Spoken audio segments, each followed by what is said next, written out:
Readiness involves determining whether someone is prepared to use tangible symbols. An individual must already be using fine or gross motor behaviors intentionally to communicate to other people, for instance, by tugging at people or pointing to things that they want.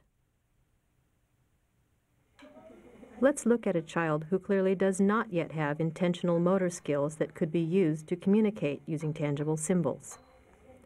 Jay is responsive when he is tickled, but he is not able to signal that he would like more tickling.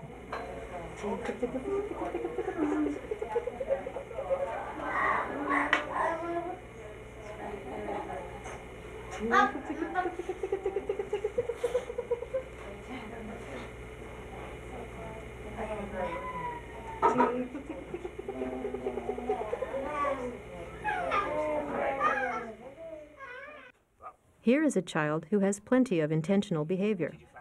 Although she is capable of intentional behavior, she does not yet use that behavior to communicate. She acts mostly on objects and has no interest in including people in her activities. Hi. What'd you find? Oh, look at that. Whoa, who is that pretty girl? Who is that pretty girl? Is that Cassandra? You guys go play, because we're going to do you guys later. Who's that pretty girl? We're going to play with you guys later, okay? So go play. It's important to know that an individual who is not ready to use tangible symbols expressively may respond well to receptive uses, as described in the manual. Here are some children who probably are ready to use tangible symbols because of their ability to communicate intentionally. Even though they have not been able to learn to use abstract symbols, such as speech or sign language, they clearly know how to communicate basic desires to another person through gestures, vocalizations, and facial expressions. Latish signals for more rocking by taking her teacher's hand. Nice ass, Ken. Okay, here we go. Woo, woo. Justin would reach for me and get my attention. Then he would make a clear choice between two different objects. You want to eat. Katie was able to use vocalizations and eye contact to signal she wanted to reinstate an interaction she enjoyed. Katie, do you want more hip-hop? Okay, here it comes. Here it comes. No. When an individual is not completely ready to use tangible symbols, he or she may still be taught to use a pre-symbolic means of communication as a method of preparation. In this scene, Brandon was learning to use various gestures to request the activities he enjoyed in the playroom. Someone? Someone? You do? Okay, here we go. You want some more of this? Do you? Okay, come on, help. Come on, help. Help. You want that? Okay. Nice job. Here we go.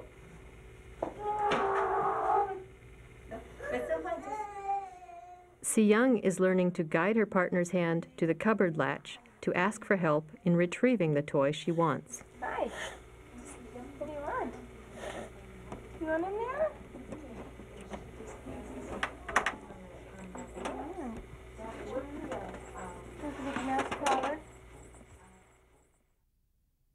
Once you have determined that an individual is ready for tangible symbols, the next step is to conduct a probe to determine what type of symbol to begin with. Start with a level of representation that the learner is capable of understanding immediately. The manual explains the steps for conducting a pretest to determine the beginning level for each individual. Since this process is not an exact science, and because each learner is an individual, it is common to make an error in the initial estimation and start the learner with a higher level of representation than he is capable of understanding. Lehi illustrates this point.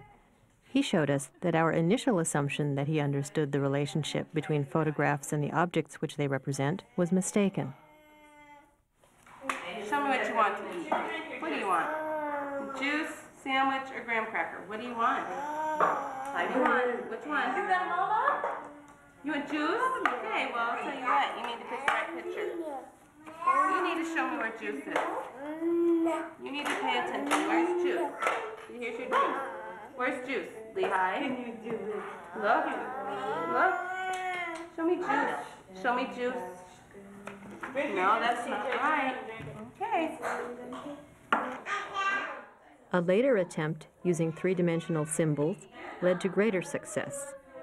As we can see, this was the appropriate level of representation for Lehigh at this time. What do you want? I'll bring those hands right over. You want sandwich, graham cracker, or banana? Sandwich. Here it is. Give me a sandwich. Right, good boy.